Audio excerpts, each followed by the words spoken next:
All right, I think we're going. So, hello everybody. This is my first YouTube video.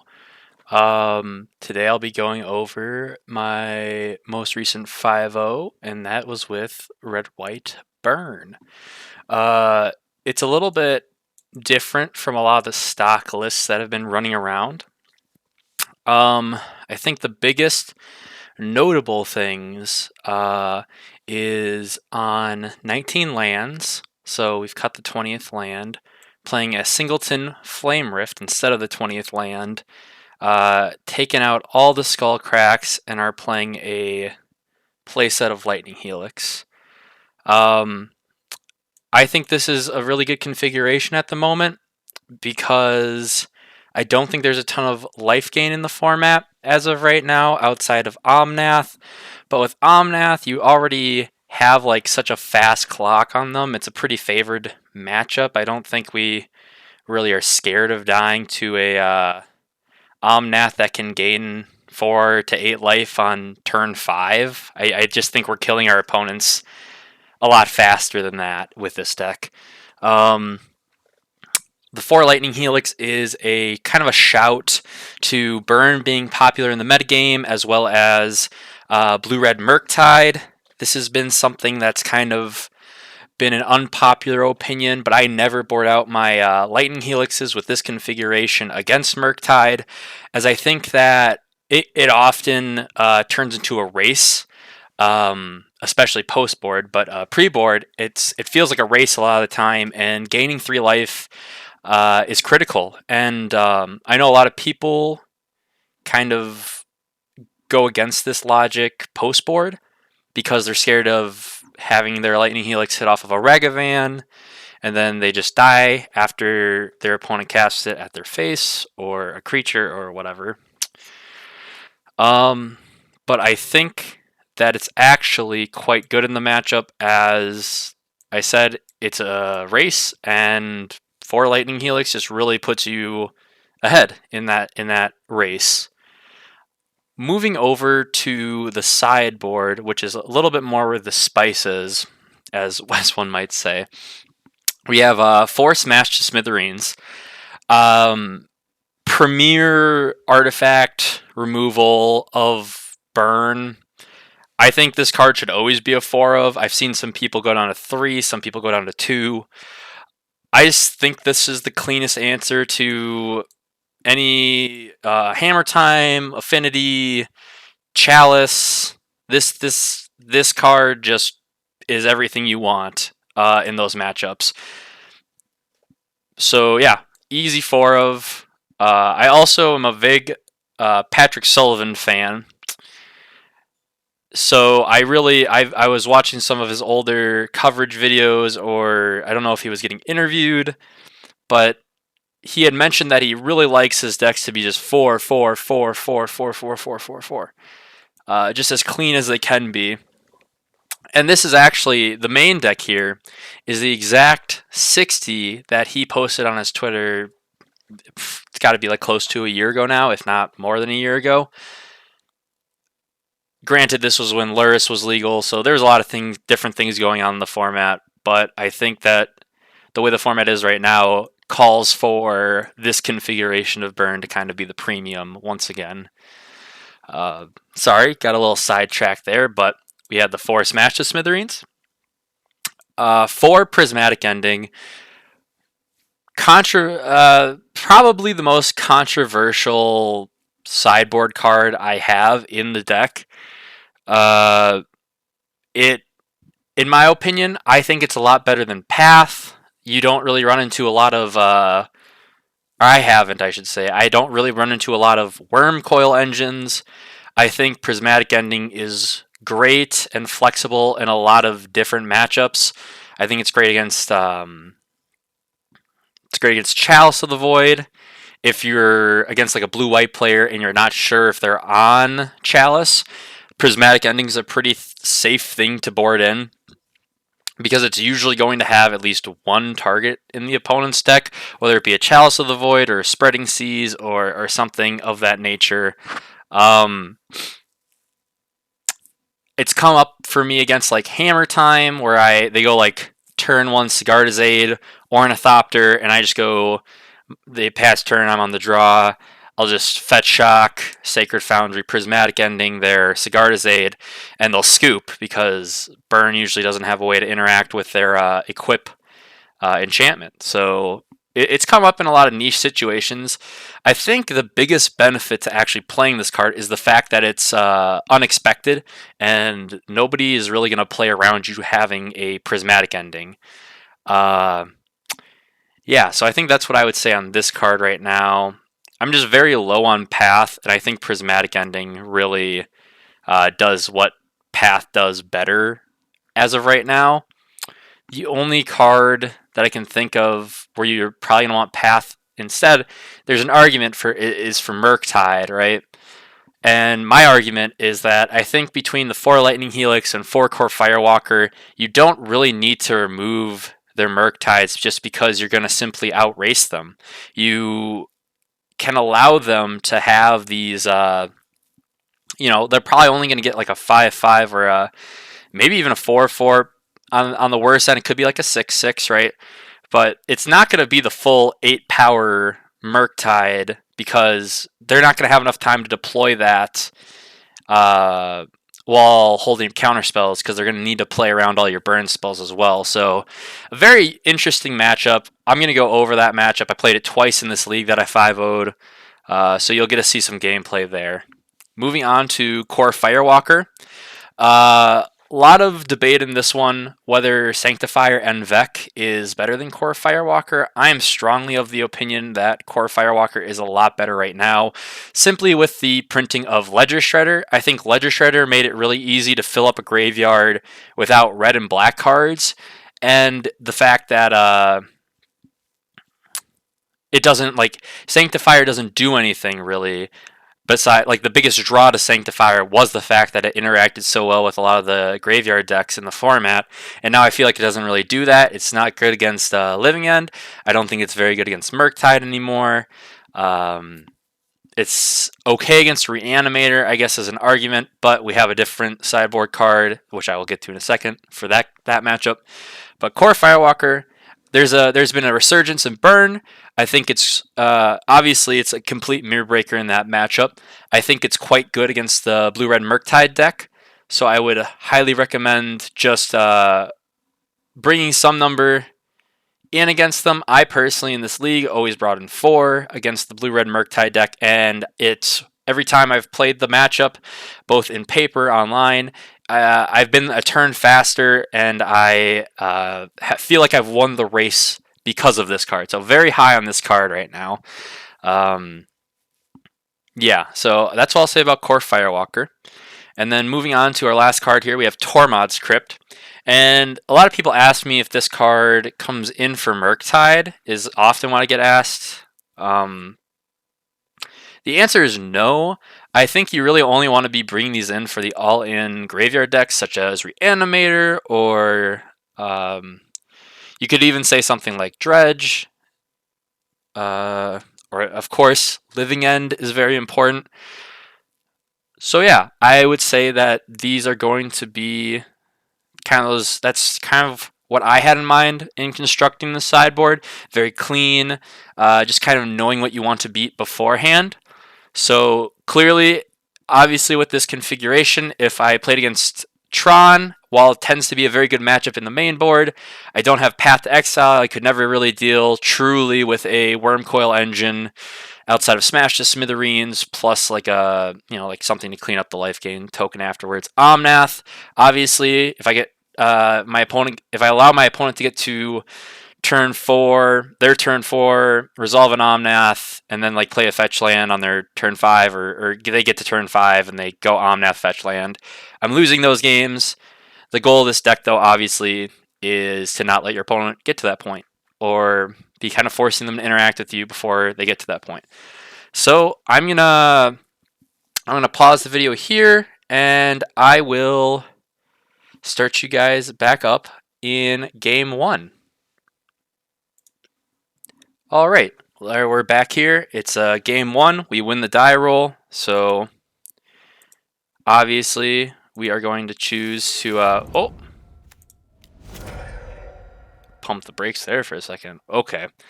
Yeah, so as you saw there, we went turn 1 Swiftspear, connected for 1, opponent shocks into steam vents, immediate lightning bolts. I already think this is a mistake by my opponent. In case, let me go over this. Opponent revealed Gigantha. I'm thinking, when I see the Gigantha, I'm either thinking Tron, which is known for playing this, or Death Shadow. So I kind of get that information before the game even starts. But yeah, I think our opponent, as greedy as it may have been, probably needed to wait to kill our Swiftspear. As you see, we have an Eidolon here, and I think this, if this sticks and they do not have a second removal spell, I think we are significantly far ahead. So we take our draw step, we draw Lightning Helix for the turn. As you can see, our opponent's not killing us anytime soon. We have simply too much to overcome for their side. We're going to play our Sacred Foundry. And obviously, Eidolon's just going to come down. Windswept Teeth. I did think this was a weird fetch during the game to have in his deck. I wasn't exactly sure what he was on at this point. Because I was thinking Death Shadow, but clearly it was not Death Shadow. And it turns out this is actually the Domain Zoo deck, which made me feel a lot better, especially when he didn't have the second removal spell. Yeah, so here, opponent, again, kind of makes a weird play. I understand their logic. They want to conserve their life total. But grabbing a basic forest here and allowing the Kavu to only remain as a 3/3 feels like a large punt, as any bolt effect is going to take care of this, clean it up, and it's just going to allow my Eidolon to start connecting, and it just really makes things not great for them. So clearly, we're going to Helix. We don't really care about our own Eidolon triggering, as we're still at 19 after it resolves. Opponent's already down to 12. It's their turn 3. Opponent does some weird tapping here, and then shocks in. So, yeah, opponent just really had a bad draw for dealing with what our deck does. Kind of a free game here. So, I'm just going to fast forward here. As you can see, we suspend the Rift Bolt, we Helix them, they play another Shardless Agent. I don't know if they have an out here. I doubt it. And then we just Rift Bolt them, and that's lethal. So yeah, I'm going to go to Game 2. Alrighty, back here for Game 2. Match 1, Game 2. We boarded in, let's see here, what exactly we boarded in. So, against our better judgment here, and I wasn't exactly sure about this, but we brought in 4 Core Firewalker, a Prismatic Ending, and 4 Smash the Smithereen. Now, Smash the Smithereen, it was 4, at the time I was thinking, the Scion of Draco, because that's just a big 4/4 flying artifact dragon thing we don't really interact with any other way. The one of Chalice was kind of a shout to random nonsense in case something came up. I'm not exactly sure what that'd be. And then, obviously, when you're trimming, I like to trim Riftbolt kind of first, especially in case they're on something as like Teferi's Time Raveler. I know some of these Zoo decks have played in the past. So getting kind of a counterable bolt, I guess I would call it, out of our deck felt good. Flame Rift, obviously not great in this matchup, simply because they're also trying to race us. That's their primary game plan. And I think I already said that Eidolon I thought was too slow on the draw. So that's how we boarded.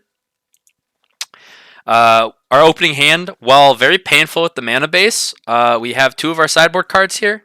And I think this hand is pretty good. It interacts with an early Scion of Draco. We have a turn 2 Core Firewalker. And we have burn spells. So, not the greatest hand in the world. Would have liked to have a little bit less painful mana, but it's a keep nonetheless. Alright, opponent's going to start with Wooded Foothills. And no turn 1 play, which I thought was odd. We were very lucky in drawing a land, allowing us to kind of get a pain-free white source from here on out. They just spend their first turn off, and they take their second turn off as well, which I thought was weird.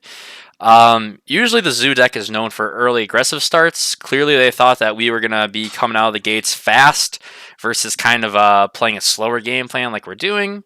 So we're just going to kind of sit on our heels here, drop our core Firewalker, see if our opponent can interact with this, which I don't think they actually have a way to kill this card. But we shall see. I think this is a Shardless Agent. Yep. So they do hit a Path to Exile, which I thought was a little strange, but we definitely will take the mana acceleration. With these Skewer the Critics, that actually sets us up for a pretty broken turn 3, as now we get to spend the worst card in our hand, the Smash to Smithereens, on killing the creature. So it's pretty much basically another Searing Blaze in this case, right? Kill the creature, you take 3.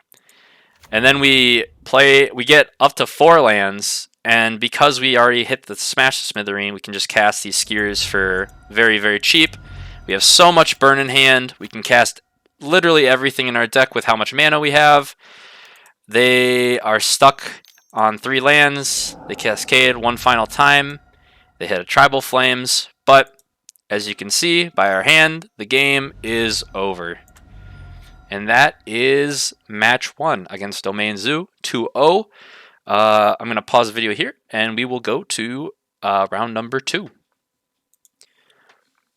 All right, and we're back. Round number 2, we are on the play again. We won another dice roll, which was huge. This is my first time doing this. Yes, okay.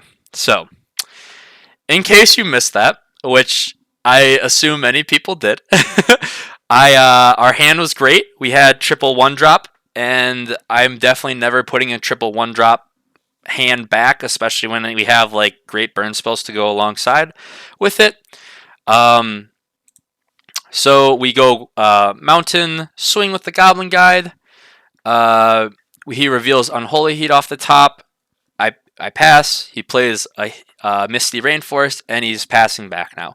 So, based off of this opening from my opponent, to me this seems like a very clear Blue-Red Murktide. I don't know why I was pausing. But yes, so I think with this hand, we know they have an Unholy Heat in hand. I think the key here is going to be getting as aggressive as possible, putting them under a lot of pressure, forcing the counter spells, forcing removal spells. We're going to try to make their mana as painful as possible. Obviously, it's a 2-mana deck, so it can be a little hard, but we know they don't run basic Mountain. At least most lists don't, and this is also Misty Rainforest, so they should not be able to fetch out a Mountain with this. I would ask a judge if we were in paper if such a thing occurred. However, we draw a Searing Blaze, which I think is a great draw in case we find another land at some point. There is definitely some consideration here to, I think that maybe I don't want to say like a lesser player, but I think a different line of play that I think some people might think of is going Wooded Foothills and passing after attacking with the Goblin Guide, just to hold up the Searing Blaze. Like I said, we really want to just be as proactive as possible early on. Okay. Pause. Okay. So, I have learned that this is not the button. I'm going to try not to make that mistake anymore. Right? I think this is the button. So.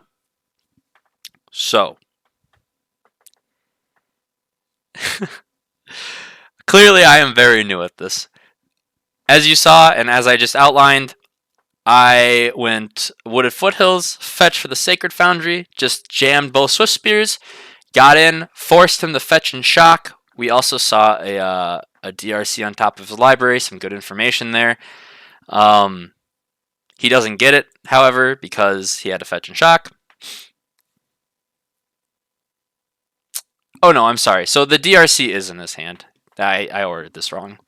But yes, the DRC is in his hand still. We forced him to use this Unholy Heat on our Goblin Guide and shock for it. And we jammed with 2 of our early creatures. And now we're kind of in a sweet spot where we don't really care if our spells resolve as much as we care about casting just a high number of spells to trigger prowess on these. So, despite being down some cards, opponent has 5, we have 3. Their graveyard is empty. They have 0 board presence. We're feeling pretty good here. So, opponent spend some time thinking, and so this signifies to me they either have removal or counterspell. Very simple against this deck. So there's some consideration to just swing here. Maybe he goes heat on something. I just go Boros Charm, blow him out of the water. But I think because we're really trying to pinch his counter magic, we're just going to like aggressively snap off 2 lava spikes here. I think this is a great time to be proactive, and that's exactly what we do. Opponent now responds with a lightning bolt. So the Boros Charm play didn't really matter unless I made my creatures indestructible. I don't really think that's worth it in this spot. So we're pretty happy with this outcome. Opponent also here fetches, so aggressively using all of the cards in their hand. Spell pierces the lava spike. I will not pay, clearly. And I just get to connect with this other lava spike and get in with another 3. So clearly great start. Now, a little scared of Murktide here. Murktide would be quite good on this board. And it's just a Ledger Shredder. So I think we're fine. Opponent even taps out here, which I think is incredibly risky. But it does signify that they have 0 spell pierce. They obviously just need to get some sort of pressure down the board. Here, we're just going to snap off the Boros Charm because they're tapped out. No reason not to. Put them to 2. Now they even have a hard time ever attacking us. And then once again, clearly they just don't have any counter spells in hand. We've run them out of counter spells, and we just get a very easy bolt to the face. And that is game 1 against Blue-Red Murktide. So, yeah, I think the keys here were they didn't find a ton of counter magic, and they kind of had just a Ledger Shredder, DRC, removal heavy kind of draw, and a very painful mana base to get online. So, definitely had a very fast start. Triple 1-drop definitely is one of your best opening 7s. And yeah, we drew into gas. I think this is a good reason as to why we're only on 19 lands, is because we can have draws like this where we got our 2 lands, that's all we needed, and we drew gas the rest of the game. So I'm going to pause it here. We'll go to game 2. I'll go over sideboarding for this matchup, and yeah, we'll touch base then. All right, and we're back for match 2 game 2 against Blue-Red Murktide.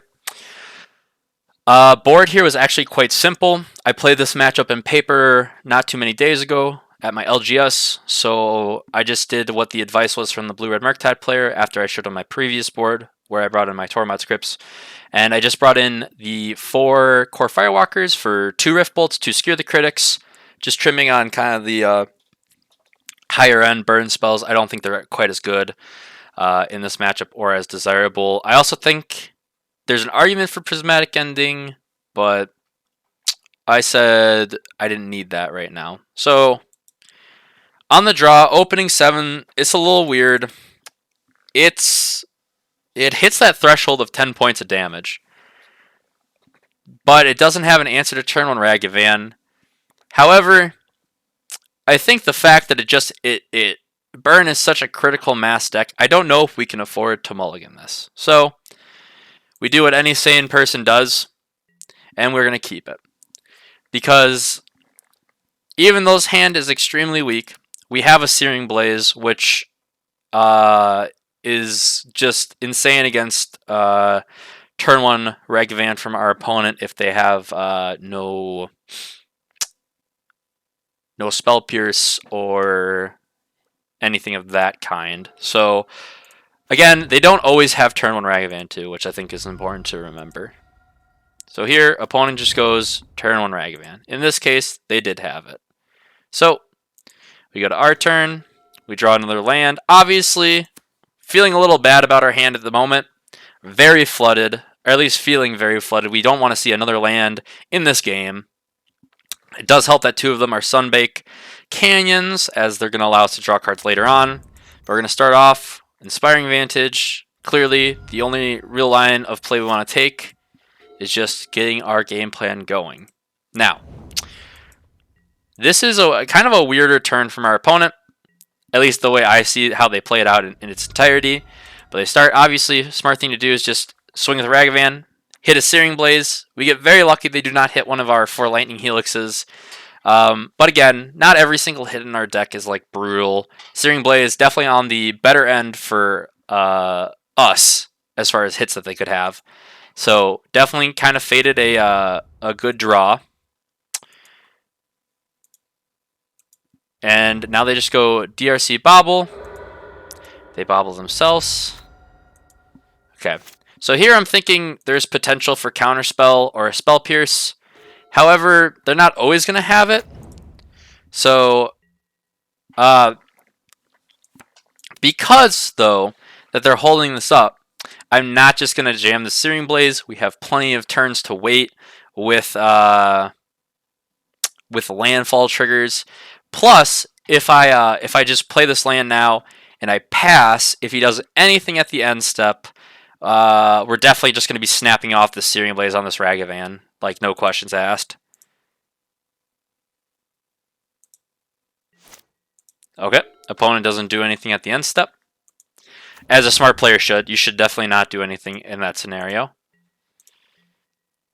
Obviously, they're going to go straight to combat, get their beats on. I'm just going to take the hit. I don't want to run into an obvious counterspell here. I'm going to let them take another hit. They hit another land. They're already helping us out with our flood. Such a misconception that Ragavan is always game-ending when it connects. In this case, I felt like it was quite bad.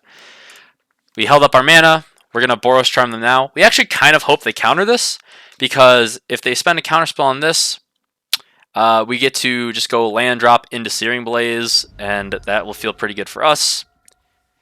So they don't counter it. We feel pretty good about that. However, I think the fact that they didn't counter it almost can indicate that they do not have the counterspell. Obviously, a very bold assumption there, probably inaccurate, but I kind of got that read that it's like maybe we don't need to as aggressively play around counterspell as I thought. But just a fading thought, one might say. Now here's an interesting spot. So I go fetch land. Even though we probably are going to be cracking a Sunbake Canyon, or like maybe we have the want to do that, I still am going to lead off with the Bloodstained Mire, simply because I can get the instant speed activation of Landfall for Searing Blaze. And this Swift Spear, its only job right now is to block this Ragavan. So we've kind of presented our opponent with a bit of a problem. We also have 4 unknowns in hand, which can be very scary for any blue-red player, especially playing against a burn deck. They don't know that 2 of our cards are lands, but we're going to just see what they do here. So we're passing the turn. They bolt the Swift Spear. Obviously, just going to allow them to surveil. They keep something on top. So this is where I made my decision, was after they surveilled, I kind of had the feeling that how should I put this? So as a blue-red player, because I've played Murktide in the past, a lot of the time you're just trying to set up Murktide counterspell. So they either top Murktide or they top counterspell against me. That's just kind of what you do as a blue-red player against burn. And so I kind of got the feeling that it's like, it's almost a 50-50 if they have Murktide or counterspell in hand. If they have the Murktide in hand, I just want to jam this. If they have the counterspell in hand, it can get kind of awkward, but I kind of sensed that it was kind of 50-50 if they had the counterspell here. So I kind of called them on it, and I said, well, if you have counterspell, show it. They do not have the counterspell. So this was it got me the information that they most likely top decked or kept on top a counterspell. So I can play around knowing they have a counterspell moving forward.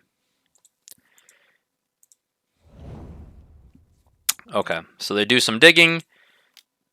Thought it was weird that they binned a Ragavan here, but clearly they're looking for something.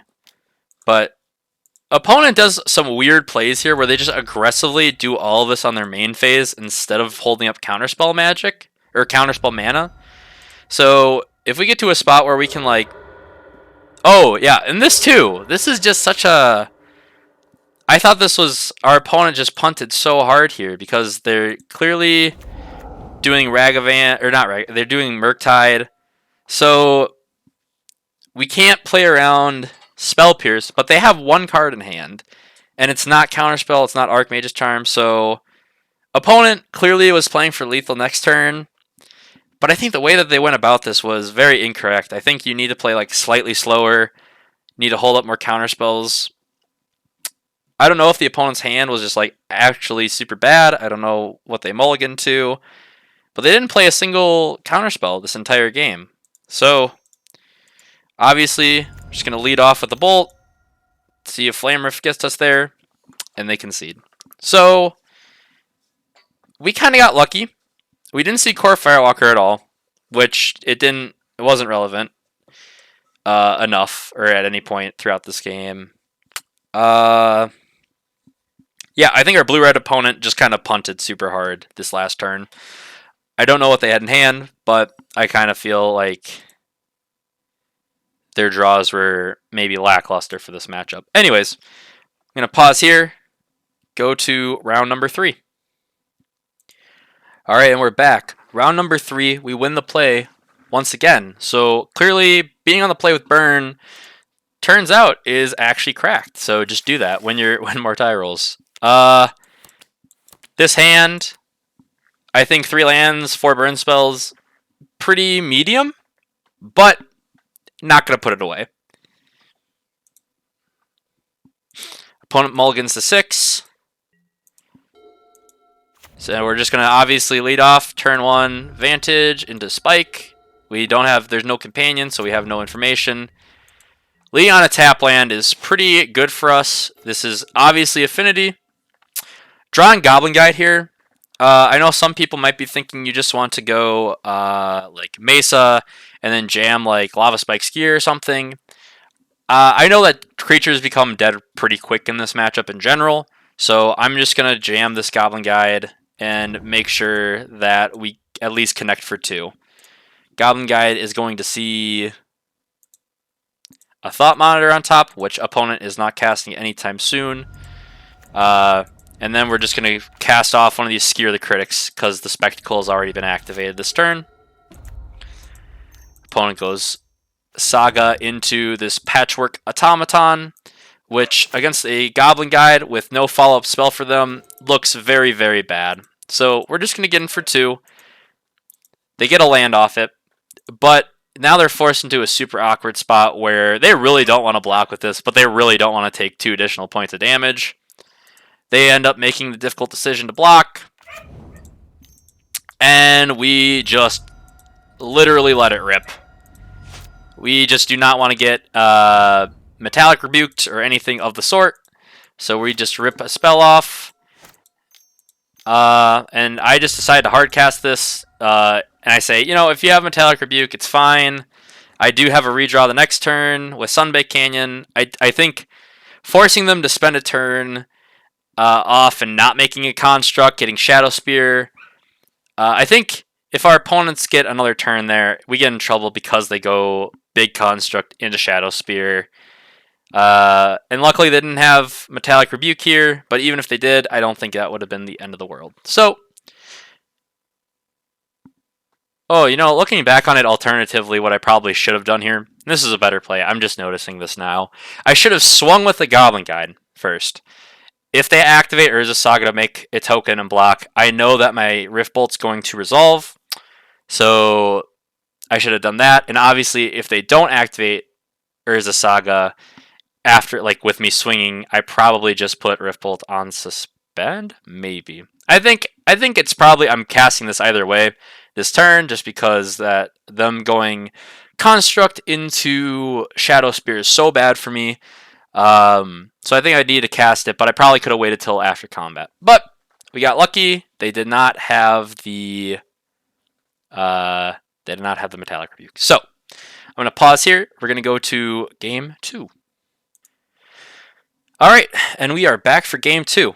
I like to think that on the draw against Affinity, where they're like playing all these 7 drops, 4 drops, just big things, Eidolon tends to be really bad, at least on the draw. And then Smash Smithereens is just insane. So pretty easy 4 and 4 swap. Let's see what our opening hand is. Opening hand's pretty medium. We do have, we're again kind of land heavy here. I think I need to put this one back. Simply, we do not have a turn 1 play. So I'm going to take a mulligan on this. This one's borderline, but I think on the draw it's just too slow. This hand, much, much better. Obviously, Searing Blaze is great. Goblin Guide on turn 1 is great. I think I end up bottoming a land here and just saying, you know, I think I'm going to draw one at another point in this game. Yep. Put the Sunbaked Canyon back because I'm obviously not going to be cracking it until I, like, if I just keep Inspiring Vantage, Sunbaked Canyon, I'm probably not cracking it this game anyways. As you've seen, we have a lot of games where we just get to 2 lands and we stay on 2 lands. So, yeah. Bottom that. Opponent kept 7-card hand. Starts off Darksteel Citadel, Memnite.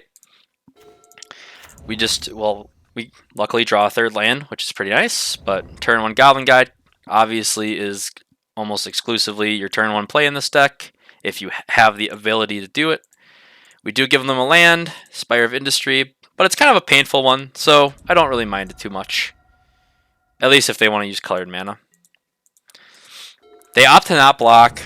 Makes sense. Makes enough sense. I do think this is a punt, not playing the land I know about, because you're giving me free information about what's in your hand. Cranial Plating's pretty good. I decide on going Searing Blaze here, just to prevent them from having a threat with this Cranial Plating. And I kind of want to have them spend a setup turn.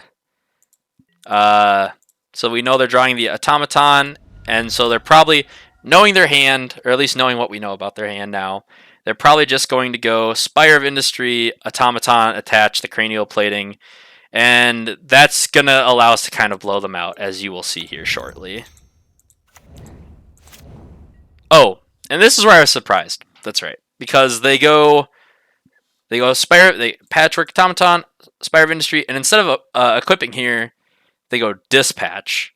Just absolutely destroying our Goblin Guide, which is fine. And now here, they have 3 cards in hand. We don't know any of them, but we can kind of assume off of our opponent's play, they're probably not the most powerful things. There might be some Thought Monitors lurking or something like this, but we have 9 points of burn in our hand, and our opponent's already at 12, so we're feeling pretty decent about this board position. And we draw the 12 points we have. So we have lethal in hand. We're just going to start off with taking care of the most problematic card on the field, which is this Cranial Plating, cracking off the Skewer the Critics. And then we just pretty much say, hey, can you kill us this turn?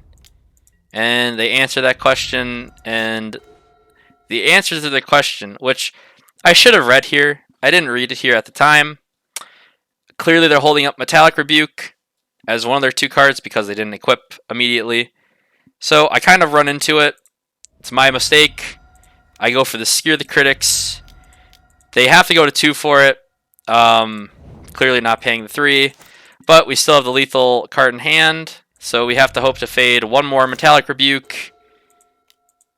And we do. So, again, very, very close games with this deck, but we're winning the race by a turn. Part of that's being on the play. Part of that is drawing well. Part of that is sequencing our spells the way we are sequencing them. And then part of that is our opponent's play. So, 3-0, 6-0. let's go on to round number 4. All right, back in round number 4. The first round, we do not win our dice roll in. Let's see if we get instantly punished for it. We're on the draw. Hand is phenomenal. Definitely keeping this. Snap keep. Opponent mulligans to 6. We have no idea what they're on. But this is Modern, and this is MTGO, and they play Scalding Tarn. So we're just going to assume immediately that it's probably Murktide. And our thoughts are, I want to say, almost instantaneously proven correct. Drawing Goblin Guide here is just chef's kiss. So clearly, like I said in the last game, we're just going to run out Goblin Guide. If you have the ability to do it as your turn 1 play, I would highly recommend doing it as your turn 1 play. They find an iteration, or they are drawing an iteration, which feels really good for us, as that tends to be one of the clunkier cards in their hand. They do have an upkeep heat, so they obviously can get rid of this clunky expressive iteration while also killing our Goblin Guide. However, they're already down to 3 cards in hand, and they just bin their card advantage spell, so that can get kind of awkward for them. Now here we have a choice to make, and the choice is we can either try to go fetch and then like Searing Blaze them, put them down to 12. However, I think this is actually a pretty good place to stick Eidolon, as they clearly don't have Counterspell up, and if they want to take care of it on this turn and be able to do stuff freely on their turn, they're going to have to fetch Shock, and then it take 5. They go to 10 from it. So, oh, never mind. I'm just talking. What did I do here? Oh, yes. Okay. So my thought process here was, knowing they had Spell Pierce, what's the best way I can play around this? And my line of logic was, what's the best way to convert your spells into something when they don't resolve? And the answer to that is the Prowess mechanic. So, figuring my Lava Spike would be countered here, I just wanted to make sure I get at least 1 damage off of it. So, I think I just jam this here, get at least a Prowess trigger off it. I kind of like hold my breath to see if they have the Spell Pierce. They do not. However, they do have a removal spell. Yeah, which I thought was a little odd, because I for whatever reason, I thought their sequencing there was a bit odd. But they end up going to 9. The line I said about the Eidolon would have only brought them to 10, so this was something I calculated at the time.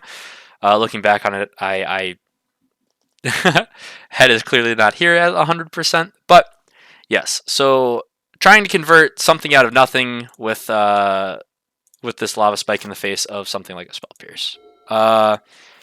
It's their turn. They're down to 2 cards in hand, 1 card in hand, and it's an expressive iteration. So they have a lot of pressure on board, and we don't quite have lethal in hand, and they're resolving an expressive iteration. But they also don't have any cards in hand. And we're at 18. So we draw lethal burn, basically, and we're just going to set up for that the following turn. So start by taking pressure off, put this Rift Bolt on suspend, and see if their last 2 cards in hand can beat the top of our deck. So them digging here signifies to me they probably don't have a counterspell. They might have a counterspell here now, but I'm just going to fire it off. They don't counter it. Fire off this Boros Charm. If they counter it, we can just suspend this Rift Bolt. They do have the Spell Pierce. I'm just going to suspend the Rift Bolt as I outlined earlier. And they concede. So clearly they do not have a counterspell in hand or any way to draw cards.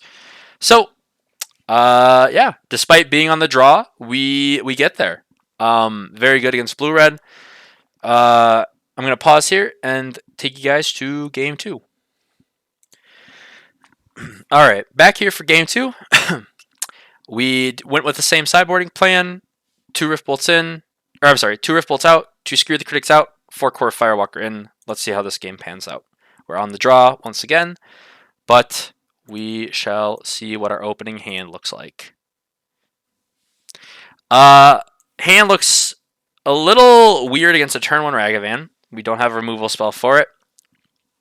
But I do think that turn 1 creature, Lightning Helix backup, and kind of some other burn spells in hand, it's at +2 lands. You can't put these kind of hands away. Me and my opponent, we both keep on 7.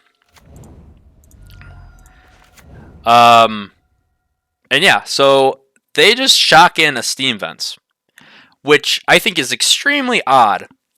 To me, this means this is either their only land in hand, or they have a Bolt for a turn 1 Goblin Guide. I got the read that they had a removal spell here, so instead of running out this Swift Spear and kind of making their 2-life quote-unquote worth it, I go with the much more passive play of just suspending a Rift Bolt. So even if they did have something like a Spell Pierce, they couldn't convert that on this turn. So we just suspend a Rift Bolt, and they have a Consider, which they bottom a Flusterstorm here, which indicates that they probably are land light, because you would never just been a Flusterstorm in this matchup. Well, I guess I should say they either have a land light hand or they have an early Murktide they want to get to. One of those two is more than likely the outcome, or more than likely what's in their hand. DRC with no fall with nothing else. So they've left up blue mana 2 turns in a row. I kind of have a read on Spell Pierce. At least I shouldn't say I have a read on it. It's in the back of my head. You know what card does not get Spell Pierced, and what's great against a non-delirious DRC? It's this guy. It's this guy we just drew. So, just gonna jam this and say, you know what? I think that this is good enough to kind of go blow for blow with what you're doing. Opponent considers, just draws a card off the top of their deck, and let's see how this game kind of goes around this Core Firewalker. See if it's good, see if it's bad. This is probably one of the more controversial cards that I have. They don't swing, clearly. They don't have Delirium, there's no reason to swing. We're going to play our land. Here, we have so many lines of play. I think I'm okay with playing the Swift Spear here. We gain a life, and you know, if they have a removal spell, is fine. It's not a big deal. I am fine with them burning it on our Swift Spear. We gain a life from it. So, yeah, let's just see how the turn kind of plays out. Yep, as predicted, we do run out that Swift Spear, gain a life. And then we're just not going to do anything else. We're going to try to play our hand out as slowly as we can. Because this DRC cannot yet profitably block a Swift Spear. Opponent thinks, and they end up using a removal spell on the Swift Spear. However, it's a Unholy Heat, non-delirious, so we get the opportunity here to just completely blow out our opponent. So and we gain a life, right? So we just bolt them, because second main phase, we're just like, despite playing our hand slow, we still want to like be putting a lot of pressure on our opponent. It was smart of them to do this though before blocks, I guess, kind of.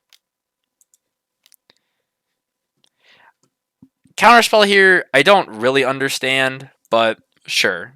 I guess it's fine. They do 2 damage. Maybe they're trying to spike off. They're trying to spike like Delirium. I don't exactly know what they were going for there. Felt like a weird play to me. But we're just going to connect for 2. Oh, I don't know why I'm clicking that. They trade, which again I thought was a little strange, but you know, whatever. And we get to cast a painless. We get to cast off of a pain land for free, so that's kind of nice. Now, opponent's just sitting back. It feels like on a bunch of counter spells, counter magic, more than likely. Maybe an Archmage's Charm. And they just can't kill this core Firewalker. And they're at 10 life and we're at 18. So we saw, even though we tapped the Pain land, like we gained 3 life from that entire exchange that just happened. So obviously, in the face of an empty board, I just want to jam a Goblin Guide. It doesn't matter that they have counter magic. I still get... I think a big thing that I'm a big fan of is turning your spells that would ordinarily do nothing into something. Core Firewalker allows every red spell in your deck to at least have a uncounterable text that says you gain a life, which is very nice, I think. Since they did use their counterspell here, I'm just jamming this Flame Rift. Just want to put the pressure on if I can. I figured they probably just had a counterspell for it, but I didn't really feel like just letting them hold on their mana. And yeah, so we're just putting the pressure on our opponent extremely well. We have this Lightning Helix in case something goes awry. They hit a Dash Ragavan. We're at 20 again. If they hit Lightning Helix off this, we're in trouble. But anything else in our deck we don't really care about. This Eidolon, I'm praying that they cast it. They do not, clearly. In this scenario, I felt like starting off by drawing a card with the Sunbaked Canyon because it would allow this Inspiring Vantage to come in for free. So that's how I started this turn. Found another Lightning Helix. We're just never dying. Between Lightning Helix and Core Firewalker, we just can't die. The opponent just cannot assemble enough damage. Even if they played an 8/8 Murktide, I'm not scared of dying to that. Because if they swing, we get a crack back, and so yeah. I don't play out my land. I don't want to give him any additional information in case he has like a play. I don't know if he wants to go like Archmage's Charm, draw 2, or something along these lines. I don't know. I just get him for my 2. We'll play the land, and we pass the turn. Obviously, a bunch of instant speed spells. We can just start cracking them off at the end of our opponent's turn. Dashes or Ragavan once again. I really don't want to run the risk of my opponent hitting a Lightning Helix, so I'm going to try to kill this thing right now. If they have the counterspell, they have the counterspell. And they just concede. They just say, I can't beat this. And as you saw, we were going to go to 23. Like, I don't know. People often say board out your Lightning Helixes and stuff, but I mean, at one point, I think when I first played this core Firewalker, it was 15-15. And we just like traded resources with our opponent. And like we just both played all of our cards. Opponent has 2 cards in hand. I have 1 card in hand. We just played out our cards, and they could never kill Core Firewalker because they don't have blue removal spells. And as you see, the life totals are 20-5. So strong case for Core Firewalker, looking pretty decent. Just a 2/2 beater can sometimes just get you there with this deck. All right, I'm gonna pause the video. We're gonna go to round number 5. We're 4-0-8-0. So let's see if we can convert this. All right, game 5. We once again lose a dice roll. So games 4 and 5, we haven't got the dice roll, but we're still drawing pretty good hands. 1 lander, right? So kind of risky. We're on the draw. I think if we were on the play, there'd probably be more consideration to mulligan this. I think on the draw, I'm just snap keeping this. It's got plenty of gas to go. We just kind of need to draw lands to also make it go. So we're going to keep this. Opponent mulligans to 6 and leads off on Basic Island. I'm already thinking Murktide again. I'm thinking there's no way I just play against 3 Murktide decks this league. We get there instantly, which feels so good. So all of our worries about like not having enough lands to cast all of our spells just goes away. We're just gonna fetch shock, just make sure our mana is like nice. So Spear, because they don't have a removal spell, clearly because they just play Basic Island. Opponent plays Blast Zone. I don't know if you guys just raised your eyebrows. My eyebrows are raised. I don't know what's going on anymore. So I'm thinking like maybe Mono Blue Tron, but I'm like, what is Mono Blue Tron doing in a 4-0 bracket, you know? But you guys will see in a minute. Opponent here jams a Spreading Seas. So I'm like, okay. Maybe I'm thinking Mono Bluetron. I don't know what else just goes Blast Zone Spreading Seas. I'm wrong. I'm wrong. You'll see I'm wrong in a minute. But now we're kind of like, uh-oh. Squeezing our mana a bit. We still, like, I'm thinking, with the mindset that this is Tron, I'm just thinking, I need to turn the gas up. I need to go, go, go. I just go land Lava Spike. Just getting as aggressive as possible. And there's not really much else play we can do. Opponent doesn't play a land drop. And goes Chalice on 1. Which you might be thinking, this just looks like death, right? I'm on 1 land, 1 colored source of mana. I got a creature, and opponent has this on 1. He probably thinks he's won this game. But look at our hand. We have 4 of our cards. 3 of our cards. 4 of our cards get around the Chalice. 3 of our cards are 1 mana that get around Chalice of the Void. So I think he was kind of expecting me to concede here. Obviously, we're going to draw some dead cards. We just suspend and get in for 1. Opponent, once again, doesn't play land. Bounces with Brazen Borrower. I'm super confused at this point at what our opponent's doing. But it ain't looking good for us. Is all I can say, really. They've got Spreading Seas, they got Chalice of the Void. It's looking rough. We're just going to fire this off at their face, as there's nothing else to really fire it off at. And we're going to try the Skier, just because we have the Spectacle enabled. And they just get us dirty. They exile us Faelun and Force of Negation. Ooh, dirty. This is Merfolk. This is some like evoke Merfolk thing that's been running around. This is the first time I've ever seen it, but yep. So obviously we don't really have any play, but our opponent also doesn't have any play. Our opponent's bricked up on 2 lands. They have nothing else going on. Super weird game, super resource light. We draw this Flame Rift.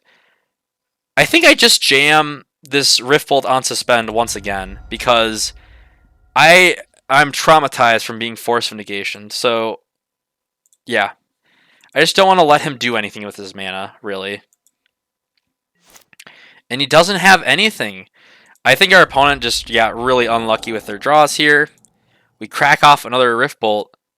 And he cracks off another Force of Negation. This guy just is bricked up on pitch cards. So, take a draw. We figure this land is super awesome. This land's so big. I think I just end up jamming the Eidolon here. I think I just fetch, shock. No, I don't shock. Maybe I should have shocked. It's close. But we jam the Eidolon. And he goes Dismember. What? What? I have no idea. Like, this play feels like a punt from the opponent. I can't be alone in thinking this.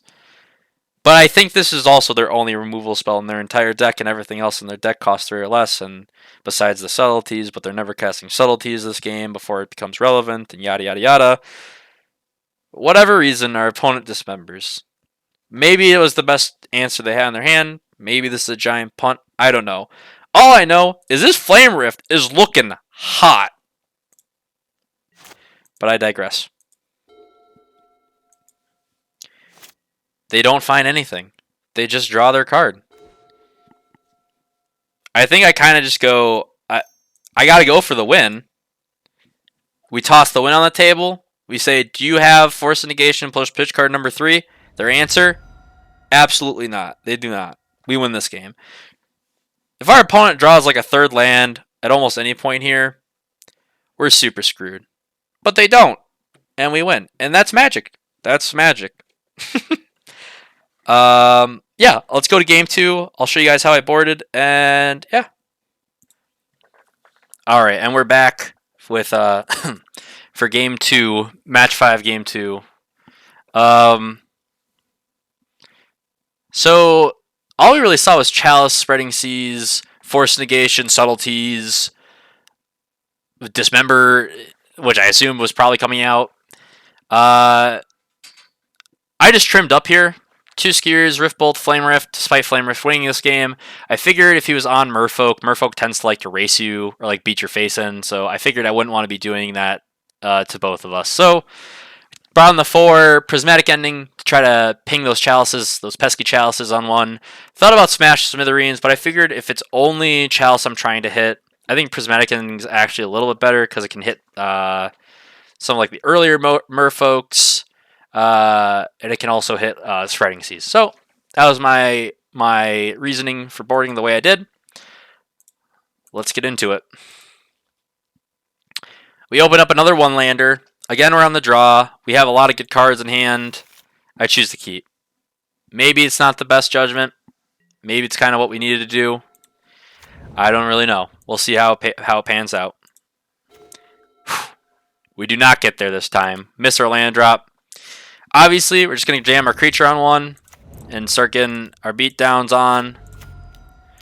And they run out Chalice on one. So if we find land here, we feel really good. Other than that, though, it's going to be a rough game. And we don't find land.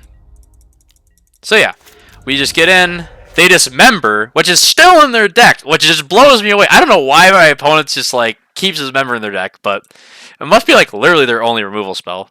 So they kill the Swift Spear, so we don't have a clock on them anymore. We try to Rift Bolt them. That one works. Try to Skewer them. We're drawing, again, really hot off the top. Opponents having to, like, forcibly just try to crawl their way back in this game. And this is kind of where we hit a little bit of a point. And it's a little sad, because we know we have so much burn in hand. And we have this answer to Chalice, but we just don't have a second land. So, we just pass.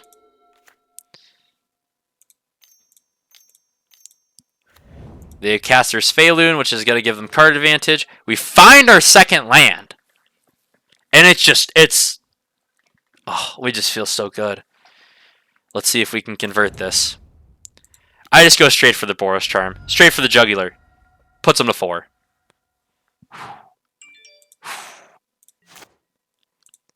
Alright. Opponent down to 4 cards in hand. They get to draw one more. Up to 5. 17 to 4. I'm feeling pretty good. I don't even feel like I need to take a turn off to kill this Chalice. I just go straight for the Jugular. And they have Force Negation.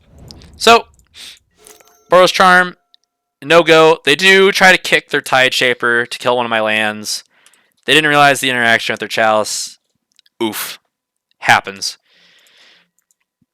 But this Sphaloon, it's going to start, as you guys are going to see, slowly accruing them card advantage. I just fire off a Lightning Helix here. See what they do. Counterspell. Okay, play the land tapped. Hopefully we draw another one. We can double spell. They get our land. And as you can see, our opponent's hand basically stays stagnant at 5 cards. And we're just going to keep trying to kill them. And I could like try to take a turn off to like get rid of Chalice of the Void, get rid of Spreading Seas, get rid of Sphaloon. I just feel like we just want to like try and like get them while we can. And I'm just going to kind of fast forward here. We try to kill the Sphaloon, get the clock off the table. That one works, but then they just flash in this Brazen Borrower, Spreading Seas, Fairy Conclaves, and yeah. So, unfortunately, we just kind of, it was really close. It felt like a really close game. I felt we were super far ahead, and then we just kind of watched as our opponent went by us. So, rough one, but, you know, being on the play, game 3, and we just got to look forward to that. So, I'm going to go to there, and I'll touch base to see how if we change any sideboarding or how we do that. So, I will be right back. All right, game 3. Back in the driver's seat, on the play, where we like to be. This hand, oh, I'm already getting flashbacks of last game. Just a one-lander. However, oh, I don't know. Can I keep this on the play? I think with double one drop, it's close. Let's see here. I say no. I can't keep this hand. I've broken my heart. My heart got broke last time. He runs too many Spreading Seas effects. He runs Chalice on one. I'm not winning a game where we fight on just a bunch of 1-mana spells. Mulligan to 6. Holy hell. Holy Montana. Hot Montana. My goodness. 3 Goblin Guides. Just have to snap keep. Their only removal is Dismember. We just keep this. This is like feels impossible to lose. Bottom Lightning Bolt. I just don't need it in case they run like a Chalice on one.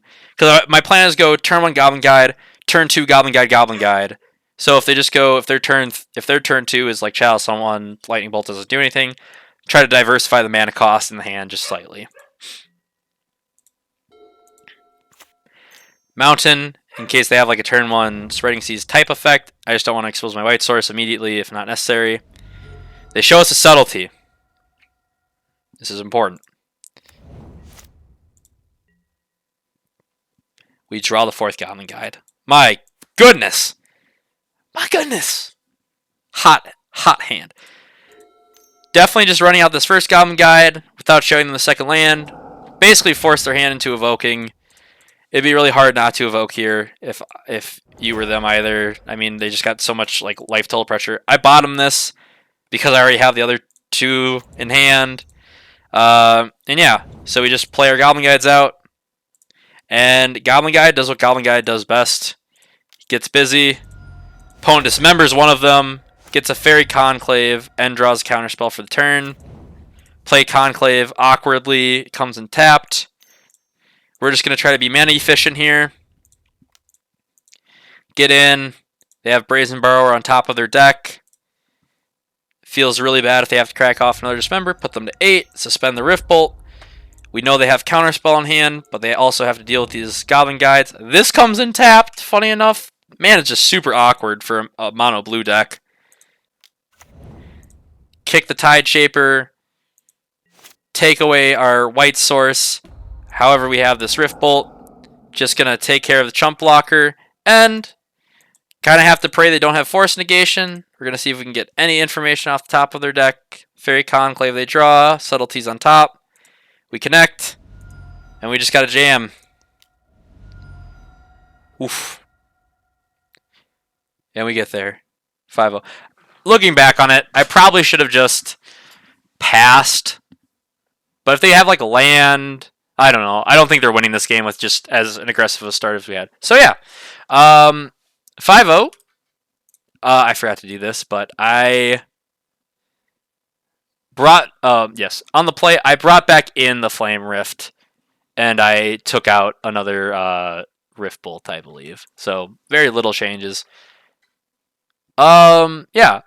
So I'm going to pause here, and let's go to a quick little wrap-up.